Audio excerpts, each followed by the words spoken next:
සංදේසි ඇයි මෙහෙම කරන්නේ කියන්න මොකක්ද ඔයාට මගෙන් වෙච්ච වැරැද්ද හරි තිදැස් ඔයා ඔය අහන ප්‍රශ්නවලට උත්තර දෙන්න කලින් මගේ යාළුවන්ට තියෙන පොඩි වැඩක් මාව සබ්ස්ක්‍රයිබ් කරලා බෙල් එකත් ක්ලික් කරලා මාත් එක්ක එකතු වෙලා ඉන්න. ඔයාලා දැක්කනේ ඊයේ ආත්මිට තිදැස්ස මොන නොගැහෙන්න කතාව ගොඩාරියක් වෙනස් පැත්තකට යන්න තිබුණා. ඒත් ආත්මී කරපු ගොන් වැඩේට එයාගේ දෝනිව පරි නැති හින්දාද කොහෙද හිටිය තිදැස්ස ඉස්සරහටම මුණ ගැස්සනවා. ඉතින් ඔෆිස් එකට ආව ගමම්ම බබාවත් එක්කන් තිදැස් සංදේශිව මීට් වෙන්න ගියේ මේ නටන නාටකම මොකක්ද කියලා දැනගන්නනේ.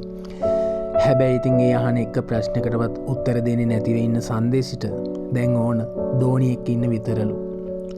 බලන්නකෝ තිදැස් කියන්නේ ටිකක් දෝනි එක්ක ඉඳලා එයාගේ ඔෆිස් රූම් එක පැත්තට එන්න කියලානේ. ඉතින් ඒ ඉල්ලීම අහක නොදැම්ම සංදේශි තිදැස්ගේ කාමරයට ගියත් එයා අහන හැම දෙයකටම සංදේශී උත්තර දෙන්නේ හරහටම. ඒ හින්දා තමයි තිදැස් කියන්නේ හරි ඔයාට හිතුණ දවසක ඔයා මට මෙහෙම කරන්නේ ඇයිද කියලා කියන්න. එතකම් මම බලන් ඉන්නම් මැනික. ඕක කිව්ව විතරයි ආයෙමත් සංදේශයාගේ අර සුපුරුදු ප්‍රශ්නෙම තිදැස්ගෙන් අහනවා. මට එක දෙයක් තියෙනවා අහන්න තිදැස්. ආයෙමත් ආත්මී ආවොත් ඔයා එයා පිළිගන්නේ නැද්ද? එයාට ආදරය කරන්නේ නැද්ද?